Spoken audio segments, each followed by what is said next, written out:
Hello everybody, and welcome to the second episode of Pennsylvania Budget on the Run.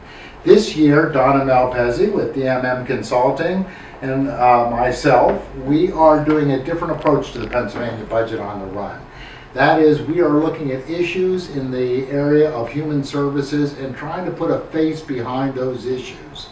Today, we're here with the Pennsylvania Association of Area Agencies on Aging. These are the folks out in the counties and in the communities that really care for our elderly population in Pennsylvania. And with us, we've got Rebecca May Cole, the Executive Director of the Pennsylvania Association. We also have guests with us. We have Mark Shea, who is the Director from York County Area Agency on Aging. And we have Jen Weitkamp, who is the Director of Protective Services with the York County AAA. Correct? Yes. Great. So here we are today, and we're going to talk aging. But let's first start, Rebecca, giving our viewers a sense of what are the area agencies of aging? What do they do? How many do we have in Pennsylvania? And what is the association's role? There are 52 area agencies on aging. They cover all 67 counties of the state. So in some areas, there's more than one county represented by an area agency on aging. We do refer to them as AAAs, which makes it a little easier to talk about. But they are not the American Automobile Association. They're the agencies. Don't area forget agencies. that, right? When we're talking AAAs, we're talking about older adults, That's not right. repairing your tires and all of that. And so some of those area agencies on aging are part of county government. York County, for example, is part of county government. And then some are actually nonprofit organizations. Some were formed as nonprofit organizations from the beginning. AAAs have been around for more than 40 years in Pennsylvania and across the country. And they were established by the Older Americans Act. And really the focus of area agencies on aging is really to advocate on behalf of older adults in Pennsylvania. And really just work hard to make sure that they're receiving the services that they need, that they have the best quality of life possible, that they can live where they want, which is the majority of the time in the home, Right. And receive the services that they need in their homes as opposed to going to, for example, a nursing home or something like that. So the AAAs, do they provide the services or do they help coordinate services for the elderly population in their county or in their service area? They do some of both. They do. And it varies based on the AAA. One of the nice things about area agencies on aging is they have that ability to really tailor the needs to their local community. So depending on the needs of that community, they're able to either subcontract some services, sometimes they provide them in-house. They're able to coordinate with other local organizations to make that dollar stretch further. So it's very local based and very community based. And of course, we know that the demographics nationally and here in Pennsylvania are having a huge impact. In fact, it's my understanding that one of the fastest growing age segments in Pennsylvania is the 85 and older population. Now you start serving individuals or seniors qualified age 60? At 60. For your services, is that right? But we do know this is a fast growing population. Donna, I know you wanted to get into some budget issues and how they're funded. Well, it's my understanding you've been flat funded for a considerable period of time, and I think that's of great concern, especially given the demographics. I mean, we know there's more people, so how do we accommodate the fact that there are more people in that population, and 85 plus people are super expensive as far as in-home services, and then potentially going into a nursing home and spending down. And that's why I believe, based on what I understand, your services are so critical because they keep people out of nursing homes, which costs the Commonwealth a lot of money. So if you would explain your funding crisis, I think it's fair to call it a crisis. Yeah. Yeah. Well, the area agencies on aging are primarily funded through the Aging Block Grant. And that is funded through the lottery fund, and there are some, federal dollars that also come in, but primarily through the lottery fund, which is supported by lottery tickets and lottery sales. So everyone go out and buy your lottery ticket tonight. Oh, do you have one with you? That's great. Hey, pick your numbers. Thank you. So they, you know, Very good. you see that on all of the commercials with Gus, the Correct, second Gus, most famous right. groundhog in PA. It does go to support older adults, and this is a perfect example of how those funds are used to support older adults. So you have that block grant, and if you picture the block grant as sort of like a pie of funds, that the area agencies on aging have that pot of money that they can slice up as they need to. In some areas, some slices may be bigger than others. There are certain requirements that they have to have, but generally they have some level of flexibility in what they can spend those dollars on. Right. And when you have a situation where that pot has stayed the same primarily, and you have an increase in the number of older adults, the amount that can go to each older adult is reduced, as well as when you talk about protective services, which we'll talk about in a little bit, when you have a grave need like that, you have to put more money towards something like protective services, which means it squeezes out some of those other services. They're either eliminated or dramatically reduced, or people have to go on waiting lists. Let's ask Mark.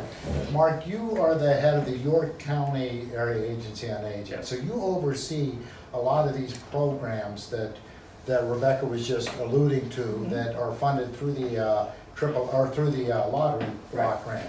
Can you share with us some of those programs, what kind of programs they are? Sure, those range for things like personal care, where we can send somebody into somebody's home and help them bathe because they no longer can do that themselves. Adult daycare, where somebody with dementia may go and spend the day so that the family can go to work. Home delivered meals, lifeline units, those buttons that I've fallen and I can't get up. Right?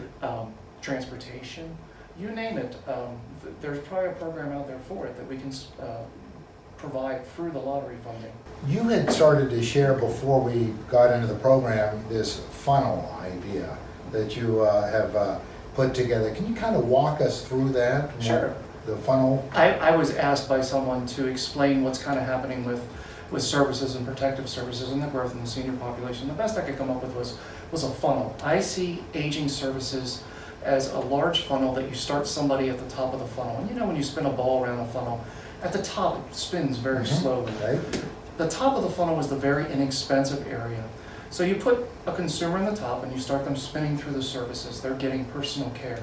They're getting a lifeline unit. A lifeline unit a month might be $25. If all they need is a lifeline unit and we can keep them spinning with a lifeline unit, we're good. Right. Over time, though, as we've had to shift funding because of the lack of increases and the increase just generally in the population, we've had to pull services out. And as we do that, that person may rotate through that funnel, but now they're missing things that used to be there to support them, and they're not. So they start to drop down the funnel, and as they drop down, they spin a little bit faster. And soon what winds up happening is their health starts to decline. They move a little further down the funnel, and as they get to the bottom of the funnel, they pop out and they're in protective services. And that's the very expensive end of the funnel. So while you could have served them inexpensively at the top, you're now serving them in a program, a mandated program, which is very expensive. Donna, I know you were asking earlier about what are protective services. Right.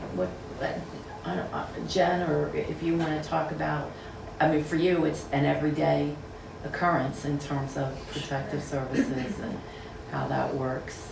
Yeah, so protective services, basically we're tasked with the responsibility to mitigate risk to older adults. Our agency, we do all of the intake for 18 and up, but we only investigate folks that are 60 and over. So pretty much what happens is we are given different scenarios presented to us. That could be anything from someone's mismanaging medications to somebody is care dependent and was abandoned by their caregiver. And then our staff is tasked to go out and assess the situation and pretty much figure out, is this person at imminent risk right now? And if the answer is yes, what do we need to do right this moment to try to put a band-aid on the situation to make it safe for the older adult? And who usually calls you? Like, how do you get so anybody can call us. We do a lot of speaking engagements in the community. So we serve somebody regardless of where they're at. They could be in a private residence, they could be at the hospital, a nursing home, personal care home, wherever. And when we're notified of them, of the situation, we go to where the person is. Okay. Jen, can you share a story or two of, and I know you can't share names of your clients that you work with, but can you share with us some of the stories of some of the situations you've seen related to protective services? Yeah, absolutely. I mean, one that comes to mind specifically regarding some of these services that we spoke about earlier, we had a couple that had been served in the community for many years, but were sort of at the point where they were needing more support. And the kind of support that they needed was just basically someone checking in, ensuring that their bills were being paid. They needed to make sure that they were getting to doctor's appointments. They needed someone to help with their laundry. That was a really big issue. They did not have laundry in their home. Because there was really no one to provide those three services, we ended up going down a really long path of ending up having to remove them from their apartment because they were unable to pay their rent. They were unable to maintain their hygiene. They ended up in the eviction process not only from the rent but also because there was really no one to help them maintain that apartment any longer.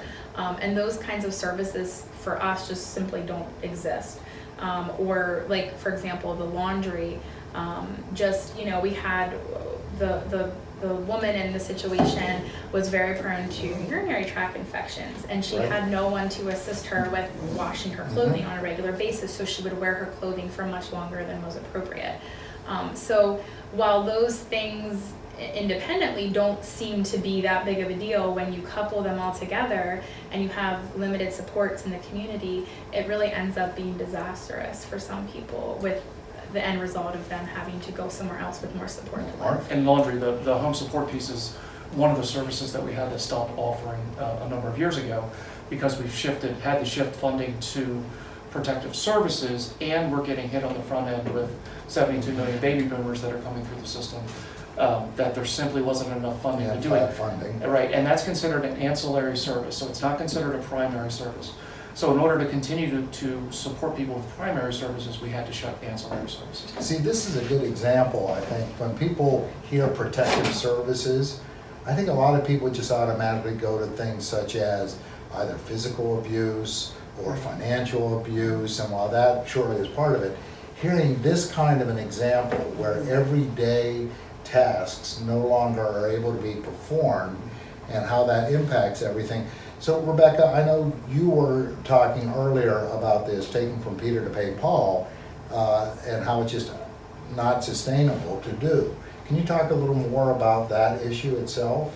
Sure. Well, I want to clarify a little bit as far as the funding that's received. There is the overall aging block grant that's received. From the lottery? From the lottery, yes. Through the Department of Aging, from the lottery fund.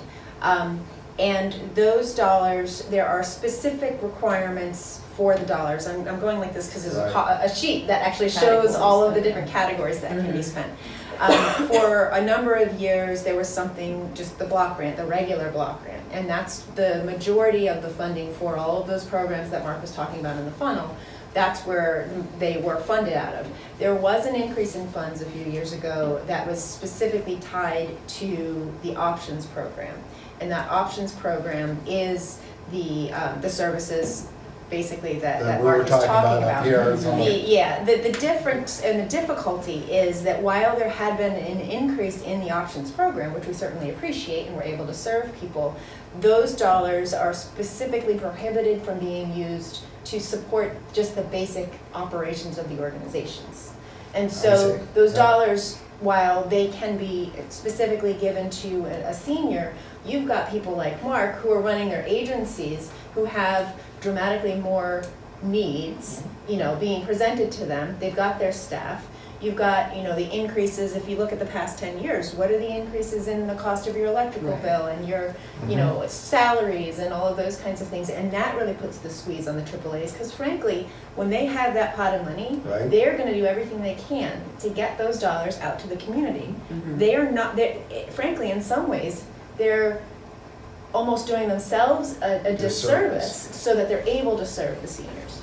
Well, again, thank you, Rebecca and Mark and Jen. We really had a great conversation here at the Pennsylvania Association for Area Agencies on Aging. We'll be back with another episode in a few weeks focusing on mental illness.